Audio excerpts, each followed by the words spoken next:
this is Phil, and I'm here to tell you all about the Capes and Lunatics Patreon. Get early access to all of our interviews, including the monthly Chichester chats with writer and comic book legend D.G. Chichester, new episodes of classic Capes and Lunatics shows, including The Quantum Zone, This, That, or the Third, and many, many more specials, all completely uncensored. Access starts for $3 a month, full video when you pledge $5 a month. Check out the link in our show notes, or go to patreon.com/CapesandLunatics. Hope to see you there.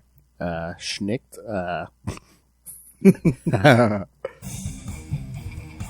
Alright, everyone. Welcome back to another episode of X-Men Classics.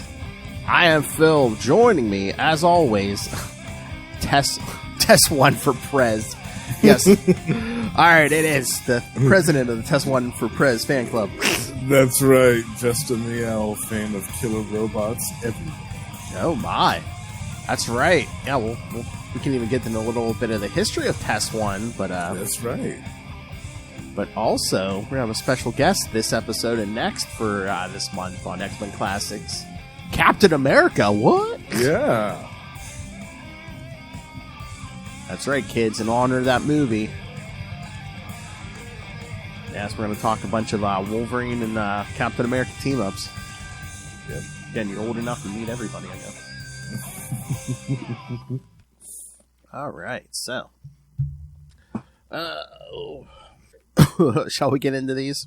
Yes, there's quite a bit of story in both. Oh yeah, especially the annual. The annual's larger, larger size. So back in the day when the annual was the majority of the annual was the main story. Yeah. I was gonna say this thing. Cover price on there? Yeah, so annual for $1.25, kids. $1.25. You need a time machine to be able to find that price again. A giant size annual. Giant size. All right, so yes, we're going to start with, and again, it's what we're doing this on X-Men Classics. Captain America Annual 8 from September 1986. T.E.S.S. Yes. Writer Mark Gruenwald, one of our favorite Cap writers, my favorite Cap writer, Mark Gruenwald, penciler Mike Zeck, inkers John Beatty and Joseph Rubinstein, colorist Glennis Oliver, letterer Jim Novak, and editor Mike Carlin. And as I said, there's no synopsis. So. All right, let me open this up here. The Marvel Limited app will open. But yeah, what do you think of the artwork of Mike Zeck? Oh, I love some Mike Zeck Captain America because he worked with most of his cap stuff was with JMD Mateus, I believe. Yes, yeah. He's I think he's in my top 10. Oh yeah, definitely. I think he's the one that did the cover. What is it, like 275 of Captain America? Kind of where like Cap's kind of leaping out at you, the shield held out in front of him. Oh yeah, I love that. That's one of the best he covers. Did some amazing covers for Captain America. He did some amazing covers just in general. Oh yeah. For a while he was doing just covers, I think. But yeah, any time that he did anything with a comic book, I was happy with it. Oh, yeah. And I was pleasant. Like I said, I thought I had read this before I had him, but I was pleasantly surprised it was a Gruenwald. Yeah. Because, again, this was during annuals, too. Yeah, this was during his run. I'm pretty sure, yeah. So yeah. And a lot of times you don't get the regular writer on an annual, but... Right. I was like, all right, let's go. All right, so yeah, so this issue starts with in an environment very alien to Wolverine, a bar fight. Imagine that. I know. But it looks like the antagonist could possibly be a mutant. Oh, yeah. But we're not really sure if it is the antagonist. Looks like everybody's just kind of dogpiling on this guy, and he's fending them all off. Oh, yeah. What was I reading? I swear I was just reading something else, and there was a bar fight. I was like, something recent? Yeah, I can't remember what I was reading, but yeah, it's like, oh, no, that's this bar fight. Okay. That's one thing that never goes out of fashion in comics is a bar fight. You can find that in any decade in a comic book. Exactly, especially if Wolverine's involved. Mm-hmm. But yeah, it's a big gentleman, big bald gentleman. Most of the bar is like fighting this guy. Wolverine's just sitting there like drinking his beer or whatever. And did we get an editor's note about his last appearance, this guy? I was looking for one. I didn't see it on the app. Flip it. Yeah, I didn't see. I don't. Oh, hold on. Let me see. It might be in the notes here. Because I think I had read something with him before, but I couldn't place what it was. Oh yeah. I mean, I know. I think he's probably been what? There's some Avengers stuff. I think there was a Vision and Scarlet Witch issue, maybe one of their miniseries. Yeah, it might have been that. Yes, kids, because yes, after telling the people he's not a mutant, Wolverine follows him, and yes, we find out this is Robert Frank Jr. Nucleo. Yes. Nucleo. Let's see. Oh my! His first appearance was Giant Size Avengers #1 from May 1974. His death was in X-Force #5 from 2024. November 2024. So, yeah, they just killed him off not too recently. Yeah. No kidding. I'm sure I read it. I can't remember. Oh, man. Oh, wait, no. That's the current X-Force series with Forge. Yeah. And really? And your girl Betsy's in there, too. Yeah. Okay. Ah, that's right. Yeah, because there's like these weird portals opening and like threatening then the world, and weird stuff keeps popping out. Yeah, they had to like basically fight Nucleo. No kidding. Really? Mm-hmm. That's interesting. Okay, that's how interesting that he just appeared and we're reviewing that. I love that. Exactly. Synchronicity, folks. Yes. Yes. I'm trying to find a list of his. Oh, here we go.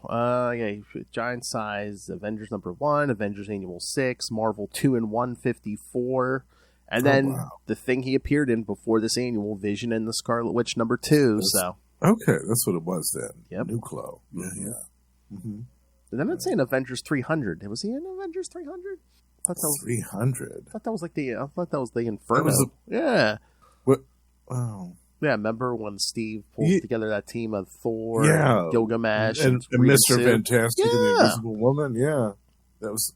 Yeah, was there a backup in there or something? I don't know. Maybe he might have been in some backup. Yeah. Well, we're gonna get to that later in this year, kids. So. That's true. Inferno is on the menu. Oh yeah, so he's been everywhere, kids. Thunderbolts 40, all new, all different. Avengers #8.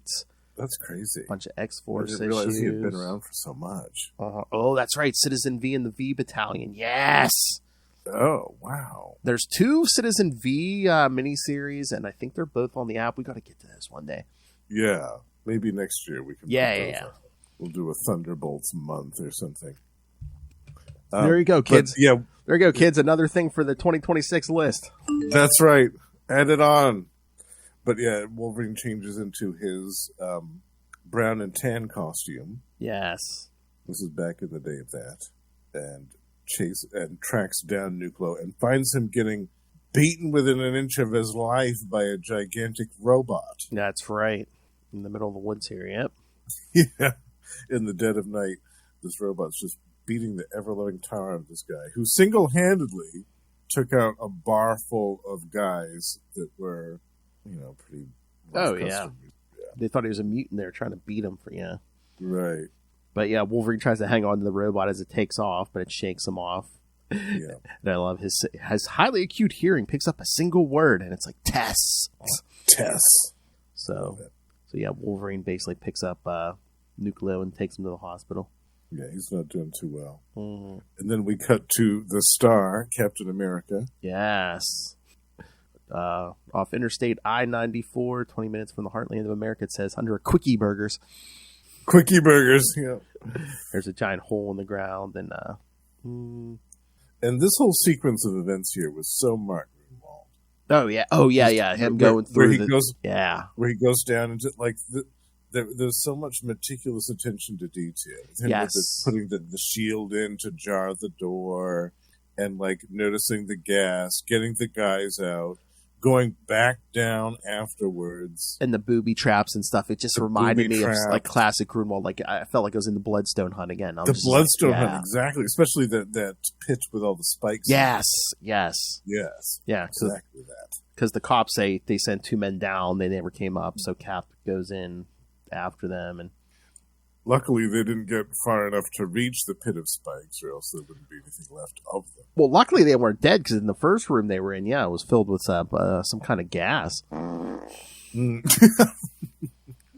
Maybe it was the same kind of gas that we talked about with Kraven the Hunter. Oh, yeah. Tigra. Remember that?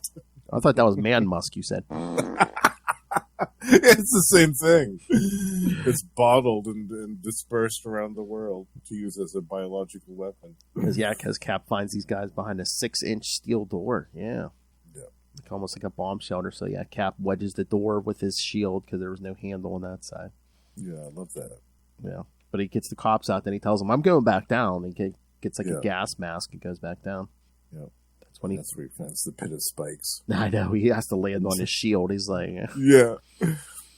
I love... Oh, and again, Grunwald's humor, because Steve lands on the spikes on his shield. He's like, cute. If not for my impenetrable shield, I'd be having steak for dinner. S-T-A-K-E. Yes. He did that a lot with the puns. It was so good. That's why I was like, you know what? Not only did I miss one of my favorite writers, I'm like, if we ever could have got him for a guest for this podcast, he would have fit right in. Yeah. Absolutely. His sense of humor would have totally gelled with ours 100%. Then he gets that hallway with the machine guns at one end. Yeah, the guns start blasting away at him. So basically, he just like slides on his belly and just like hides behind the shield.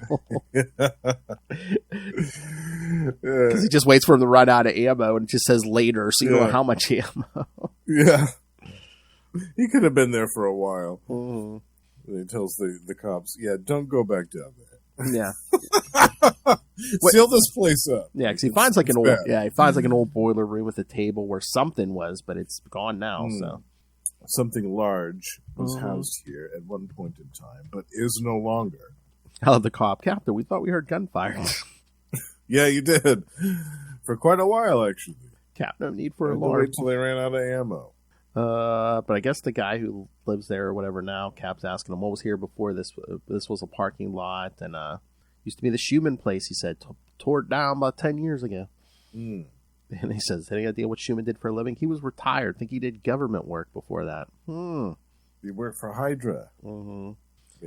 Maybe. Then Cap gets on his motorcycle and he's like telling them, he's like, I'd seal that hole if I were you, Yeah. So, but he tells them he'll be in touch.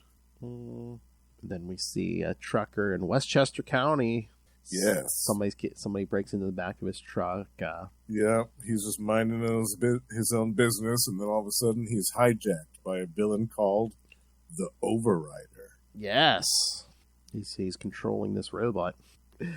I love T.E.S. just like emptying the truck and whipping crates. Just hurling them out and climbing on in. It looks like he might have whipped one over the trees. I'm like, yeah.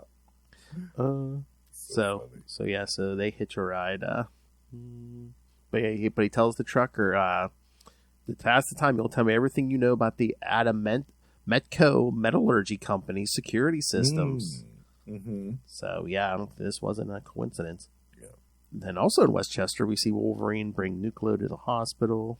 Then Wolverine tries to pick up the trail, so he goes back to the woods and finds the crates T.E.S. was just throwing around. Yeah. What's going on here? And yes, this is where we find out that Metco is the nation's leading manufacturer of adamantium.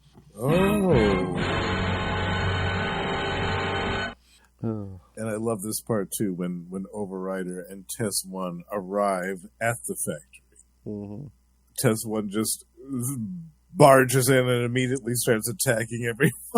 Yes. Just blasting away indiscriminately. It's fantastic. T.E.S. just comes blasting in and yeah. But then we see T.E.S.1 being prepared and laid down on the conveyor belt. Yep. And a sequence of events is about to happen. A transformation is about to occur. Yep. But then we see the truck driver outside wake up. Must have been knocked out. But then, good thing he knows who to call, because he calls somebody on the CB who... CB, yeah. He's going to call Cap's hotline. I missed the hotline. And it is the hotline, because that man is shirtless right now. Oh, my. Oh, you mean Steve Rogers, yeah. Yeah, blonde biscuit.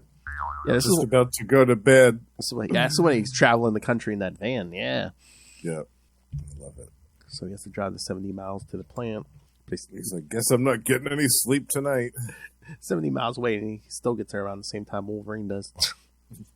Because I love he gets to the guard station, and the guard sees a blinking light. It's like, oh, it's like someone's, someone's breached the perimeter fence. Meanwhile, someone with adamantium claws has clawed their way through the fence. Yeah, I love that when Captain America first gets there, the guard is like, but Captain America, the security here at Adamedico is excellent. 24-hour sentries patrolling the fence, a radar tower scanning our airspace. I don't see how a robot could have gotten in without, and then like a second later, hey, what's that blinking light for? Exactly. Like right after that dude says this big spiel about how awesome this security is. But hey, while you're doing the sales pitch, you might want to check out that blinking light on the console. Then Cap runs into Wolverine, and again, this is when the X-Men are with Magneto. So he's like, "What are you doing here? Did your new crony Magneto send you?" Yeah, you're working for Magneto now. So of course Wolverine's not happy. And this is back in the day when Wolverine was even more like kind of off the hook than. Oh yeah, he just kind of lashed out at whoever and whenever. So of course he slashes out at Steve. He's like, "Get out of my way!" Oh yeah, they're coming to blows, and yeah. Because Cap's asking, why you snooping around here? And Cappy, I think it's high time somebody cut you down from your high horse. Yeah. I'm always surprised at how short this confrontation is, though. Yeah. It only lasts for 2 or 3 panels. And then all of a sudden TESS-1 comes barging in through the wall, comes smashing through the wall, and immediately attacks Captain America. So there's the end of the fight. It's still was promised from the cover. That's it. And it's still steaming from the adamantium that's just been poured on him. So yeah, then Overrider comes out and he's like, "Tess, we have no time for it." He's like, "Oh, geez, Captain America and Wolverine." Yeah. Uh-oh. But yeah, we get our big clue here. He's like, it was hard enough to bring her under control earlier, but with the man she was programmed to eliminate right here, it'll take all my mental power. Yes, and we even see that TESS-1 admits the word quarry. Mm-hmm. Almost as if some type of question, like an inquiry. Mm-hmm. Yeah. And Overrider's riding almost like a goblin glider. Yeah. A Wolverine. Little surfboard thing. Wolverine jumps on, but Overrider knocks him off. Wolverine is reputedly one of the most dangerous free agents ever to rise through the ranks of the intelligence agencies. Yeah, when Wolverine goes flying off of the hovercraft, he goes, "Oh, not again!" So then, yeah, Overrider calls Tess, and they take off. And even Captain America says, or he thinks to himself, "It's uncanny how well this robot fights. Who could have programmed it?" That's right. And he's basically basically telling Wolverine they should team up. But yeah, Wolverine's like, "I'd say no dice, but I wanted to nail that metal sucker real bad." That metal sucker. So then they set to meet up again. Oh, Richie's Bar, north of Salem Center, on Country Trunk M, 10 o'clock tonight. Yeah. And then we see, we finally start seeing Overrider outside of his persona here. Yes, the private life of Overrider is revealed. He's got a son that's dealing with some type of disorder. Nuclear psychosis, he says. Mm-hmm. Because, again, because he basically can't deal with the reality of atom bombs and nuclear bombs and yeah, this is back during the Cold War time, so there was lots of crap talk about nukes from Russia being bombarded from the sky for no reason at any particular moment. So I think that was kind of common in the 80s. Yeah, you know what? It had to, yeah. I mean, I don't remember it much, but I mean, it had to have been because I know, in Ann Nocenti's Daredevil run, she has Bullet's kid is all obsessed with oh yeah, I gotta fortify the apartment, and there's not gonna be much to eat once the bomb drops, and it's just all this stuff, and I'm like, wow. Yeah, and all the stuff with Watchmen. Oh yeah, yeah. I mean, just it's all through all the 80s stuff. It's crazy. Yeah. But then we see Steve's at the Library of Congress in D.C. going looking stuff up. Yeah. Bailey learns how Yeah, there was a scientist who pitched the idea for T.E.S.S to these to the government back in World War II because they were going to make up a whole army of super soldiers, and he's like, well, what if they turn against us? He wanted a fail-safe device, yes, capable of neutralizing super soldiers. The T.E.S.S robots, total elimination of super soldiers. T.E.S.S. And again, it was Professor Schumann, as in the old Schumann place. Yeah, so basically, when there ended up only being one super soldier, they cut his funding, and he basically took his robot and went home. Yeah. At least he had one made. I mean, that's an accomplishment, if you ask me. I mean, he didn't have a whole line of them built, but he got one made. That's good enough. So was he just like, I don't know, was he just tinkering with it all these years, or or is he just gonna waiting for Captain America to run amok or something? I don't know. Yeah. Well, Captain America had been gone for so long that maybe by the time Captain America was thawed out of the ice and joined the Avengers and all that, the scientist was dead. Maybe. And T.E.S.S was just sitting there on the slab in that underground bunker for all those decades. That's true. My assumption was that at some point while he was in his suspended animation, Professor Schumann died. It was just natural causes or something. Yeah. And then Wolverine's at the X Mansion doing his homework. He finds a possible lead on Overrider. Yeah. Yep, looking over the Cerebro files. Yeah, looking for mutants who control machines, and it came up with a Richard Rensselaer, a retired S.H.I.E.L.D. agent. And then we see Overrider next in Nebraska. This guy, I love this guy that's washing the window that's inside the cab of the truck. He's like, holy cow! You got a giant robot in there, mister. So once again, someone calls the Stars and Stripes hotline. Man, that hotline was useful back in the day, wasn't it? Yeah. That got some stuff done. As we'll also see on Marvel Tales this month, kids. That's right. So. Then we go back to Overrider and T.E.S.S later on that day. We cut to them. Yeah, right before the sun sets. Yeah, they're breaking into this nuclear command center. Yeah. Blasting their way through the defenses. I love the security guards. Good gravy. What is that thing? It's not Iron Man, that's for sure. Yeah. So, yeah, everyone's freaking out. And then, I love General Calkin through an Avengers Quinjet is circling the base. Captain America requests permission, and it's like, let him land. Maybe he can stop Let him land. Maybe he can stop that thing. Just stop that Avengers Quinjet. Let him in. I don't care who's in there. Yeah. Doesn't matter who it is.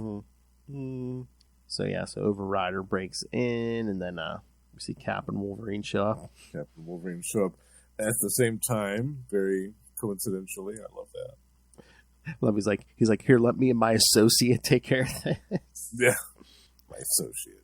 And of course, yes, he left word for the Avengers to show up. He's like, I feel like if Wolverine and I don't stop this soon, the base won't be left standing. And then the battle is engaged. I guess Tess has made up her mind that, oh, hey, Wolverine's probably kind of a super soldier. Yeah, he fits the bill. Starts blasting at the both. So Cap whips his shield at T.E.S.S, hits it in the chest. He's like, my shield's a bit stronger than adamantium. Because remember, kids, back in the day, it was an adamantium vibranium mix. So right. One of a kind. Now I think because of the damn MCU, now it's just like vibranium or something. But yeah, whatever. I know. I love. He's like, my shield's a bit stronger than that adamantium, but T.E.S.S also outweighs it by a factor of 1,000. Significantly, yeah. And then another utterance from T.E.S.S, Corey fleeing. I love it because Cap's like tells Wolverine, he's like, let's lead it away from the troops. Yeah, away from the nuclear base. That might be a good idea. Exactly. Yeah. But then during the course of the battle, they managed to use some pretty. I love this teamwork and the way that it's choreographed through the 4 panels here. They actually managed to knock over T.E.S.S. Yeah, because Cap says, Wolverine, distracted, get it turns back on me. Yeah, and he hits it in the back of the knees with that gate. Yeah, the back of the knees. And then Wolverine uses that opportunity to lunge forward with his claws out and strike TES-1 right in the neck. Oh yeah, because Cap says hit it in the joints. He's like, because they couldn't have been coated in adamantium, otherwise they couldn't move. And Wolverine's like, nah, I'm going for the throat, which he kind of gets his claws started in there, and then Wolverine just says, use your shield, hammer my claws, and he's like, but I'd have to strike your hands to do it. And Wolverine's like, no time to argue, do it. Pulverize your hands. Yeah. So yeah, I mean, he's taking that shield to the back of those hands, man. Yeah, that does happen. His knuckles get absolutely obliterated, and they managed to sever Tess's head off. Yeah. I love Cap. How are your hands? Bleeding will stop any minute now. Yeah. But they still have Overrider to deal with. Yeah, they run in. There's Overrider, who's basically Wolverine's like, what are you trying to do? Set off World War III? And he says, no, quite the contrary. I'm going to make World War III an impossibility. Once I've taken mental control of everything electronic in this whole facility, I'm going to launch America's entire nuclear arsenal. But he says he's going to aim them for the sea and then drop them in the ocean without detonating them. If anyone tries to stop me, I'll activate the missile's arming mechanisms, thus reducing this facility to a smoking crater. He explains about his son's condition. My son is a victim of nuclear psychosis and overwhelming dread that the world will end at any moment. The Cap's like, what will prevent the Russians from misinterpreting the launch? They might, and basically Overrider just turns his back on him. He's like, enough talk. Yeah. He's determined to have his own way no matter what. Yeah, and Cap's like, if I let him go, it's probably going to be too late. So yeah, he whips that shield at him and knocks him off that flying platform. Yeah, I love. He's like, Wolverine, catch him. He's like, I'll catch him all right. Pops the claws with his claws out. But then Wolverine is just it's like he the world turns around at the last minute. Yeah, he's basically like, there's another way. Just don't have to kill him. Just let him drop. So Rider hits missed thump. And then I love Cap. Mister, you better hope the X-Men never get tired of putting up with you, because I'll guarantee you the Avengers would never have you. I know, yeah. I laughed when I was rereading that. I was like, oh, I wish you could see yourself another 20 I don't know, years. Cap. One man will put a lie to that statement. Yeah. Spend this. Yeah, unfortunately. I'm of the mindset that Wolverine being in the Avengers is foolish. Yeah, I mean, especially since, got all the X books and stuff, and it's just like, he didn't need to be there. That was Bendis just being like, hey, I get the numbers on this book up. I'll put the Wolverine and Spider-Man on the Avengers, and Luke Cage, Jessica Drew, Daredevil, and Doctor Strange and Shang-Chi. Let's just throw them all in there. Eventually, it was everybody. Yeah. But then we get a brief one panel epilogue with Wolverine visiting Nuclear in the hospital, checking up on him. I love that. Who are you, mister? The guy who found you brought you here. Bob Frank appreciates it. Thanks. Hey, no sweat, bub. No sweat, bub. Hey, you can't smoke in a hospital. It was 1986. I wouldn't. That's true. You can smoke everywhere in 1986. The surgeons are probably smoking in the open wound in 1986. Yeah, they used the cigarettes to cauterize the wound back then. Oh my god! I mean, you should see in some of the McDonald's in 1986 kids. It looked like downtown London in the middle of the night. Fog rolling in. Yep, absolutely. God, I went to a birthday party once. The mother was making pizza, man. She was like smoking like right over the stove as she's making stuff. I'm like, nah, I'm good. You didn't want any ashes in your crust, Phil? No. Oh, okay. What's that aftertaste? Burned down building. All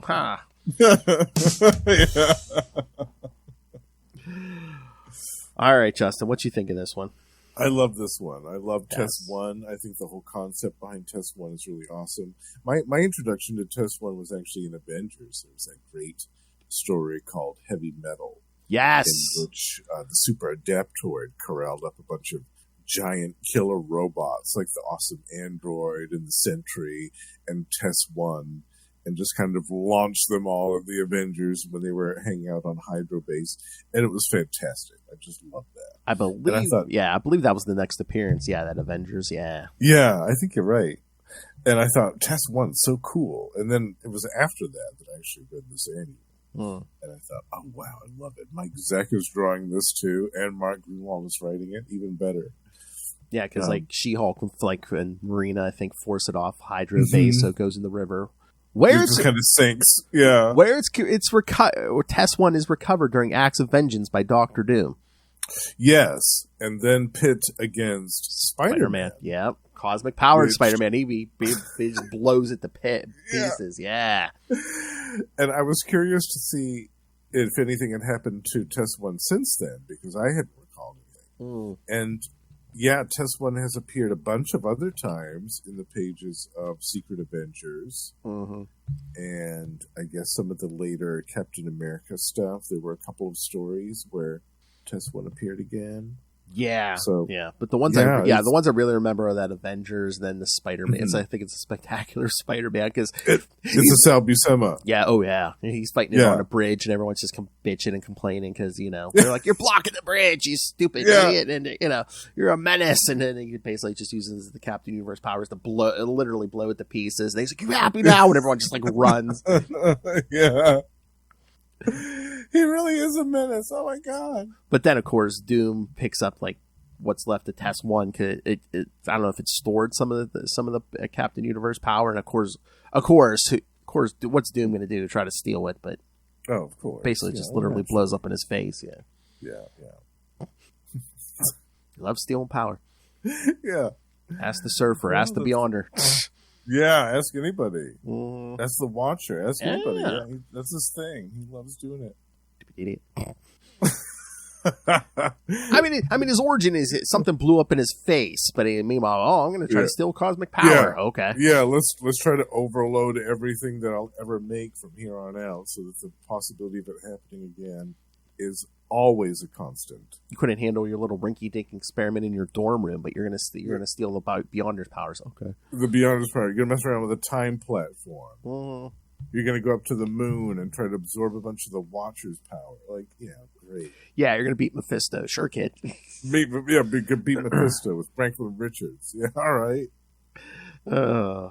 I guess my only complaint about this annual was the fight between Wolverine and Captain America. We get this great tease on the cover, right? And we're thinking, okay, these two are going to duke it out. But then we get it for 3 panels. I think, no, we had to have a little bit more than that. Especially get the great Mike Zeck doing the artwork. They could have done a great full page spread panel of them fighting. Like, it would have been wonderful. Oh yeah, that was my only complaint. Was just the fight, the duel between these two, and this is back in the prime time when the animosity between these two was at a pretty high level. Oh yeah, so they would have had every excuse just to completely beat the hell out of each other for a while before acknowledging the existence of a greater threat, which always happens. That's my only gripe. I mean, I love everything else, but I wanted more of a fight between these two. I wanted more of what the cover showed us. Yes. Exactly. That's my only complaint. I'm trying to remember. We might have gotten longer fights between these two later on, but I think we did, elsewhere. Yeah. But, and again, it's Grunwald getting the story done. I don't know how much space they had, so yeah. Right. I mean, I don't know if this was a 64-page annual, if they were doing them. Yeah, I don't know. It's giant size. I don't know. Is that 64? I don't know. I don't know what the annuals were doing back in the 80s. Oh, wait, let me see. On the app, I was going to say, how many pages does it say it's on the app? Well, there's 41 pages of story, so I was going to say, did we have 20 pages of ads, or? Oh, maybe. I don't know. Maybe there was a backup, and they just didn't. Oh, maybe. But looking at the notes here, I mean, I don't see anything about another story unless they didn't put it on the thing here. Okay. I don't know. I don't see anything about explain. Because it's saying the inker for the first 31 pages was Beatty, and then Rubenstein did 32 through 40. That's right. Yeah, they had 2 inkers on this. Yeah. So yeah, I mean, unless they did 20 pages of ads, I mean, it might not have been 64. Unless maybe they just started working their way up to that, maybe by Evolutionary War, maybe. Right. That's you're probably right about that, actually. Yeah. Because this was 86, so. 86. Okay, this says 48 pages, so that tracks. Oh, yeah. Yeah, that makes sense. Pages of ads, yeah. So yeah, this was a full story that we got in this annual. Oh yeah, no backups, nothing. Yeah. Wow, and we didn't get another Captain America annual for 4 years. Oh, that's right. Yeah. 1990 was the next one. That's crazy. That's right. Yeah, Cap 9. Yeah, the Terminus Factor. Yeah, because we never even got one Terminus for Factor. Evolutionary War or Atlantis Attacks. Nothing. Yeah. That's crazy, right? And then after that was the Von Strucker Gambit, which you covered on, was it the Chichester chat? Yeah. Yes, because you would think he would have done the Daredevil annual, but no, Chichester did the Captain America annual. Yeah, I love that one. Yeah. Love that one. And then Citizen Kang. And then the introduction of Bantam. Oh yeah, that in 1993, the Battling Bantam. Yeah, the annual that year, all the annuals introduced new characters, and some of them lasted a little bit, some didn't. Yeah, Bantam was the one that didn't last very long. And then I never got this last one, number 13. I'm trying to remember if I got this or not. 94, written by Roy Thomas. It looks like it might be a World War II flashback. Yeah. Yeah, I don't have that one. Yeah, I can't remember if I have that or not. Oh yeah, and then the next year, they stopped kind of numbering, but they did the Captain America Citizen V 1998. Right. Yeah. That was after the whole reboot, relaunch, reborn stuff. Yeah. Oh yeah. Because that annual 13 was 94, and then so they went like another 4 years without an annual. Yeah, it's so weird, right? Well, Heroes Reborn and all that crap was going to... Yeah. Oh, yeah. One time we should, on Marvel Tales, we should cover, I have an old-ass one. I have Captain America Annual number 4. Ooh! From 77, the Jack Kirby one, where he fights Magneto. Oh, nice. Yeah, we need to do that. Yeah. Yeah, I love that one. I think the oldest one I have is number 6. Nice. Oh, yeah. The 99 annual. The Return of Flag Smasher. Yeah. A weird-ass look, yeah. Yeah. 99. Yeah, we could cover that one at some point as well. I love that one. Yeah, I'm trying to... I think both Marvel and DC are doing it now, where it's basically like every year the annual's number 1, but they just change the year. Mm-hmm. Like it'll be 2023 annual number 1, 2024 annual number 1. Yeah. Yeah, we ran into that with another thing recently, didn't we? Mm-hmm. Yeah. Oh, that's in the year 2000. It kind of had to do with the ongoing story. I think it was Dan Jurgens maybe, but Protocide, one of Charlie's favorites, Protocide. Oh. Yeah. Oh, right. It's basically where they tried to back in the day another untold story, so where they tried to take some big dumb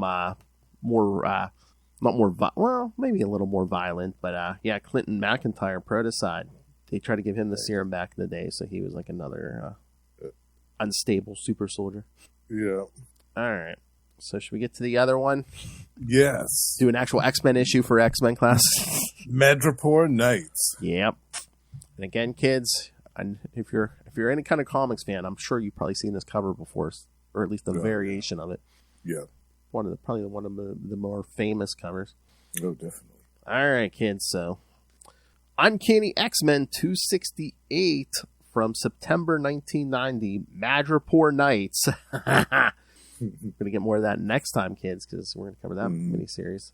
All right. Writer, Chris Claremont. Penciler, you may have heard of this guy, comics fan, Jim Lee. Inker Scott Williams. Colorist Glennis Oliver. Letterer Tom Wojciechowski. And editor Bob Harris. All right. Madripoor, 1941. A fledgling Captain America comes to the aid of a Russian who is being attacked by hand ninjas. Both of the men are rescued by the help of a newcomer who makes the island his home and hates the Hand, Logan. After they win the battle, Logan takes them to a bar named Seraph's, where he tags Baron von Strucker and another Nazi, almost starting a fight. The Russian, Ivan Petrovich, tells them that the Nazis and the Hand are planning an alliance and that they have kidnapped a child in his charge, Natasha Romanoff. A little later, the three men attack the Nazi limousine, which holds the young Natasha. One Nazi intends to kill the girl rather than give her up. However, Logan throws himself between Natasha and the gun, seemingly sacrificing his life to save her. Ivan and Cap decide to take Natasha to the American consulate instead of following Logan's plan. Unfortunately, the consul is working with the Nazis and sells them out. In the Hand hideout, they learn that the Hand intends to make Natasha a master assassin, with her first test being the murder of her would-be rescuers. Fortunately, they are all rescued again by a very much alive Logan, who takes them to a getaway plane. In the present, the Black Widow went to Madripoor as a favor to Nick Fury to learn everything about a meeting between Fenris, the twin offspring of Baron Strucker, and Tessura Abba, the new leader of the Hand. She ends up caught in a trap by the Hand, but is rescued by Wolverine, Psylocke, and Jubilee. Later, they question underworld informants and learn that the meeting between Fenris and Tessura Abba is to take place on a certain yacht. They infiltrate the yacht and take out the gangsters, but find they are imposters. The real meeting took place somewhere else in the meantime. All right, thoughts? I love this one. Yes. Yeah, it had actually been a long time since the last time I read this one, as well as the annual. Yeah, and I'd forgotten about the time hopping stuff. Yeah, I love that. Oh, yeah. Yeah. I'm trying to remember if they came out with it, if they mentioned this like back during this era or before, but it's like, Natasha's over 50 years old at this point. I think it's kind of hinted at that. I don't know if now or later, but part of like the the Widow program or whatever, kind of like the Black Widow program kind of extended her lifespan or something. But it was like some type of Russian version of the super soldier serum. Like not exactly that, but like something as close basically to it as they could get. But they did something to her body, the slower aging. Yeah. And also to make her, I don't know, just she was a bit more durable. I can't remember when they established that. I feel like it was sometime in the 80s. Some story that they talked about her time in the Red Room and what was these weird treatments that she was given. But, I remember reading that and thinking, 50 years old? What? Wait a minute. What? Yeah. Yeah. Well, those events took place 50 years ago, so she was, as a small child, so she, at the least, she'd be 50-some years old. Like, okay. Mm-hmm. Yeah. I was going to say looking like that, but although it is Jim Lee art, so. Well, yeah. I mean, concentration camp survivor Magneto looked like, see how Jim Lee drew him. Right. Yeah. Well, that was the magnetization of the ion molecules in his bloodstream. Exactly. Yeah, that's what that was. But yeah, this was the first meeting of Logan and Captain America, overlapped with the second story in X-Men Annual 14. But here it's saying the midsummer 1941 dating of the event of the flashback is likely inaccurate. Captain America was still fighting Axis spies and saboteurs at home until December 1941. Really? Because of the Japanese attack on Pearl Harbor caused the United States to enter World War II. Logan, a Canadian, being in Madripoor in mid-1941 is plausible. He is a mercenary and his country is already in the war. The neutral United States sending an operative overseas to fight in a distinctive American flag costume is not. And the 1941 date also contradicts Daredevil 88, in which Ivan tells of how he first met Natasha in late autumn of 1942 during the Battle of Stalingrad. While that is a topical reference based on sliding time, blah, blah, blah, the other way to reconcile the two stories is to conclude that one is misdated. The story is more likely to have been misdated, as only a caption states the 1941 year. 1942 is plausible and is consistent with Cap's description of being inexperienced. And then there's Jubilee noting that all of Wolverine's friends are incredibly, fabulously gorgeous women. Yeah. Yeah, interesting coincidence. She's looking at Psylocke, she's looking at Black Widow, she's like, well, what? Yeah. Wait a minute. Fenris always makes good villains. Yes. Oh, also in this comic also holds another place in history. This comic was featured in Weird Al Yankovic's song White and Nerdy. Really? That's what it says. No kidding. Yes. That's random. I know. It's funny though. Yeah.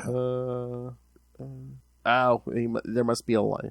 Okay. Yeah, he must be holding it. Yeah, because I guess Looks like he's standing in a comic shop, seeing his one hand. Right. Okay, yeah. Because what's it? Yes, it's bringing me back. I've heard this before. Yeah, I mean the line must be X-Men comics. You know I collect them. Oh, okay. Mm-hmm. Wait, nerdy! How dare you? I feel attacked. Exactly. You triggered me, sir.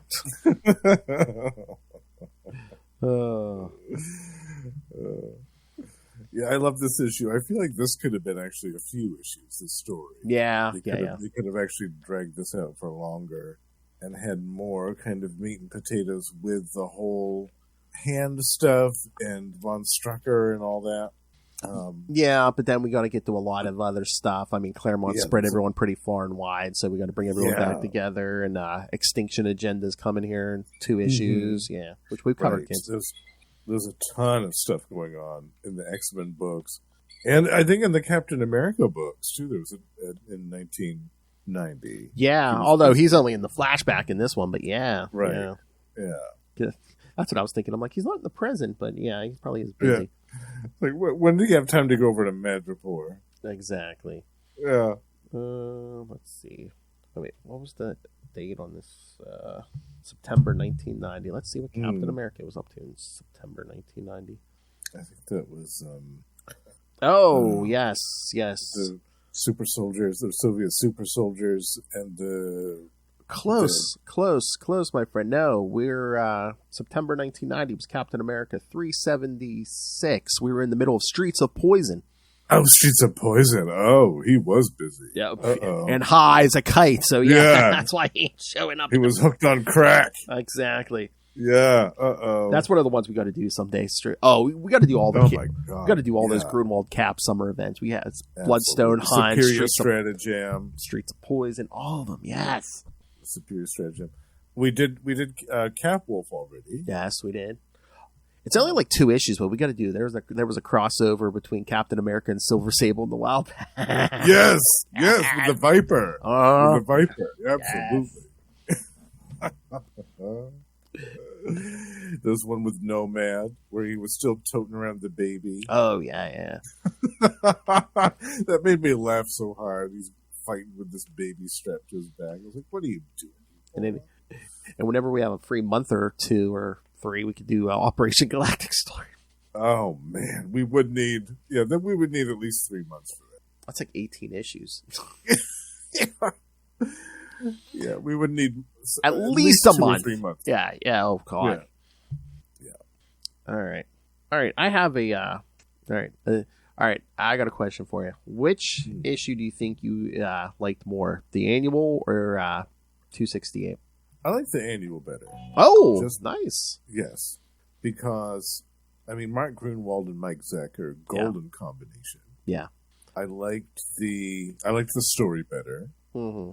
The Chris Claremont time jumping thing, like sometimes I'm in the mood for it, sometimes I'm not. Yeah, with that issue it was fine. Yeah. But if I had to choose, I would definitely pick a Mark Grunwald story. That's more my speed when it comes to Captain America stuff. Yeah, me too. Yeah, definitely. And I don't think Chris Claremont wrote much Captain America at all. I mean, I was trying to remember if he had done anything when he was writing Marvel Team Up and. Yeah, like I don't think he did like any like ongoing Cap. Like he might have unless he did like a fill-in or something somewhere. But yeah, I think if he wrote Cap anywhere, it's usually like showing up in someone else's book. I think. Yeah, but reading this issue again made me wonder: what if he did write more Captain America? I think that would be cool. It made me think about that, the prospect of that, the possibility of that happening. I love that. But yeah, I agree with you. Yeah, I like the annual. But again, Grunwald's one of my favorites.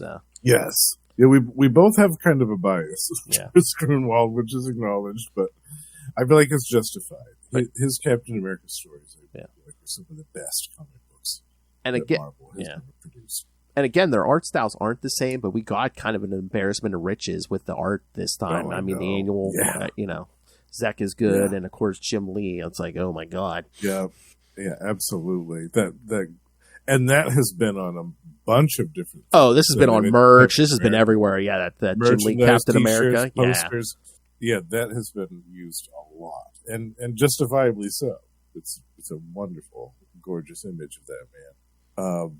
And some of the depictions of Black Widow in this, I forgot. He draws an amazing Black Widow as well.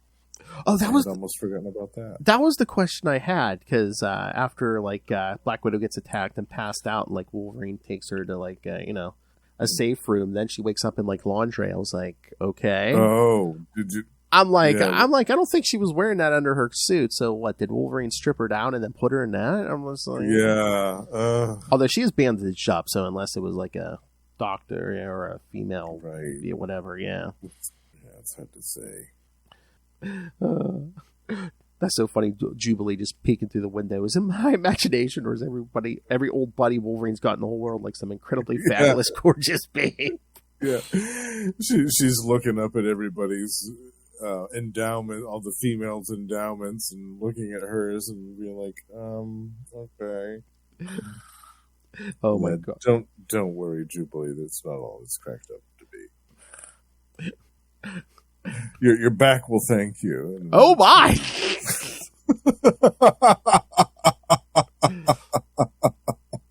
Although that is the funniest panel ever, because Jubilee looked through the window and then Psylocke just sitting there drinking whatever and sitting in one of those wicker chairs. Yeah, just lounging. It's my girl Betsy. She's just biding her time and waiting.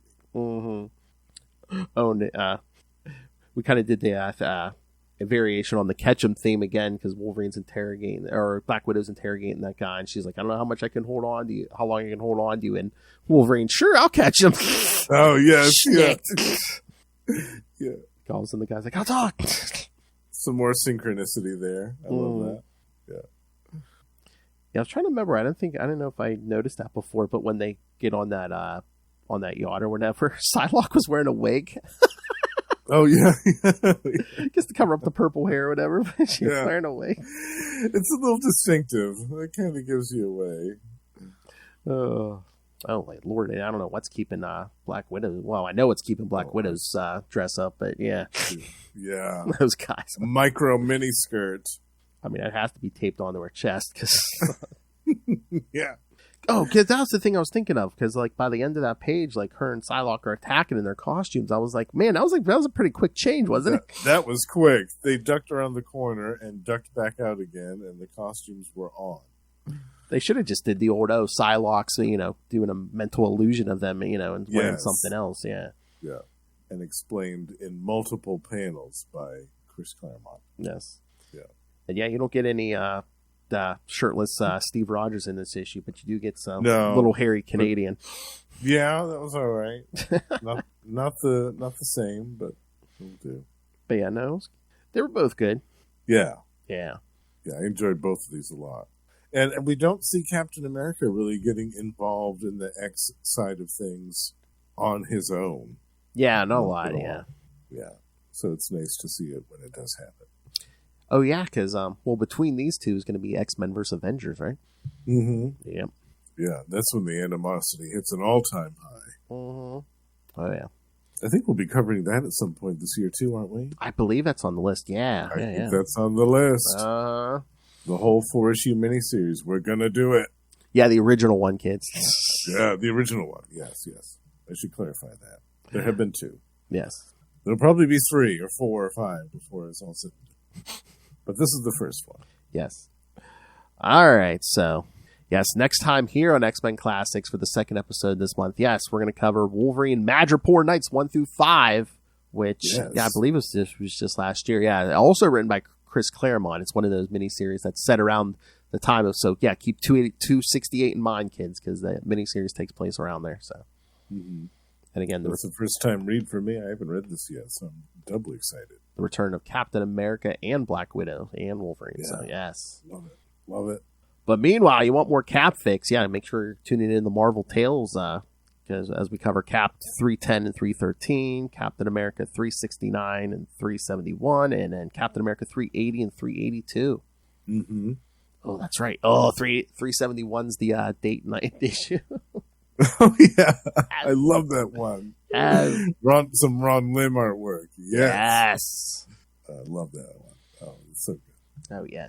Ron Lim Diamondback. Yes. Yes. I just miss Diamondback in general. I mean, come on. I know. Yeah, she's in a few of these issues we'll be discussing, so that makes me happy. Oh yeah, all the ones on Marvel Tales. Yeah, she's gonna be in there. Yeah. Yep. All right, kids. So yes, there's your. Like I said, more Cap next time. Again, big Cap month here on Marvel Tales. So, but again, send us your thoughts. Like I keep telling you, you can even share them after the fact. Yes. Yep. Anything that we've discussed already. Exactly. We'll mention it on the show. Oh, it'd be so funny if someone wrote in and be like, yeah, those first couple Alpha Flight issues were great. Yeah. When are you going to talk about some more Alpha Flight? On Marvel Tales, like 100-some episodes, I guess. Yeah, so it's easier on the X-Men Classics. This was only episode 18, so. Yes, yeah. All right, kids. So please send us your thoughts on, all the Cap issues here and on Marvel Tales or any of the shows we do. Because as I'll get to, Justin's on a whole hell of a lot of shows. All right, so email us, CapesandLunatics@gmail.com, or call the voicemail, 614-382-2737. That's 614-38-CAPES. And remember, you can find all things Capes Lunatics episodes, social media, merchandise. Get your brand new Capes Lunatics merch, the classic Capes Lunatics merch. And, of course, more brutal, more scary than a hairy little Canadian rage machine pawned into adamantium. Love Hellfire demands that you rain random money on us through the Cash App link. Make it rain. That's right. All right. And, of course, you can all please subscribe to our Patreon. Every month, Lilith and I give you exclusive, uncensored content. And if you're a patron like Hootie down there, you can suggest topics.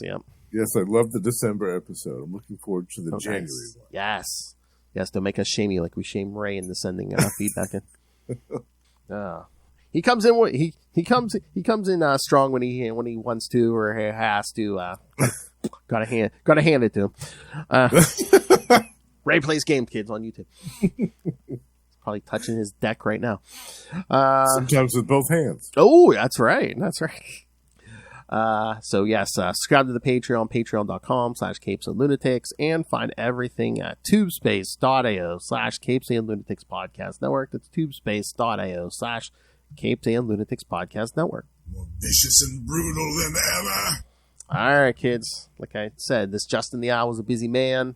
You can catch him here on X-Men Classics or on Marvel Tales, usually the same time slot.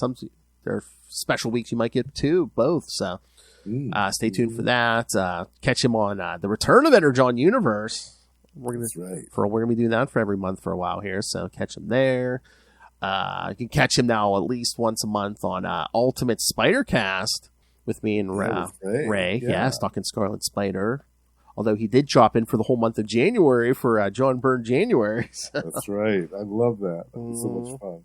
And, of course, you can catch him over on Capes Lunatic Sidekicks at least once a month on We Are the Night, the Batman Podcast, where we talk Azrael once a month. And, again, he drops by for other episodes from time to time. And, of course, you can catch him every so often on Electric Mullet, the Superman podcast, talking all the 90s Superman stuff. And you would think that was enough for anybody podcasting-wise. But no, Justin the Owl says, I need more. Yes. Yes, I need more every month.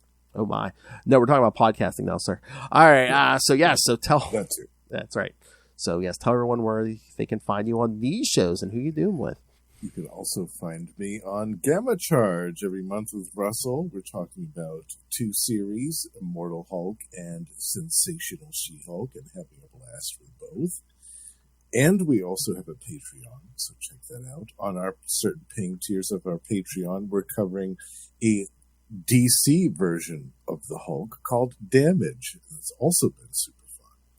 On Predator and Prey, we are joined by the aforementioned High Priest of Khonshu, Ray, and Sparky, to discuss some classic 90s Dark Horse comics featuring Fox's Predator. And last but certainly not least, my solo show is called The Lost Library of Legends, about forgotten and obscure comic book gems of the last few decades, and I'll be doing a multiple-part retrospective on a 90s title from the Malibu Ultraverse. We're going back to the 90s here, bitch. Double biscuits, please. Yeah, for at least 4 months we'll be in the Malibu Ultra. Wow. Yeah. Oh, that's naughty. We're in it to win it. It's my favorite biscuit. Tap, tap, tapping my way downtown. It's been a while now. Well, that escalated quickly.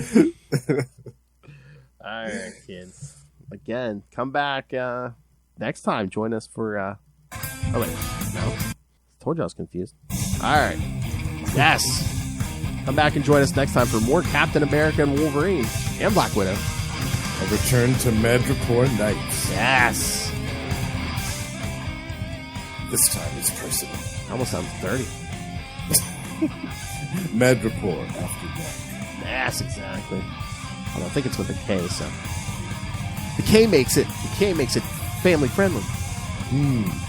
Yeah, no sex, kids. Just a whole lot of stabbing. Stabbing. With claws.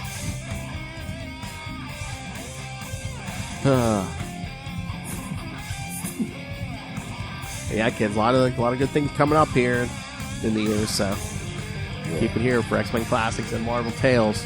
That's right. All right. I'm back next time. And remember, friends don't let friends lose their hands to adamantium. Good night.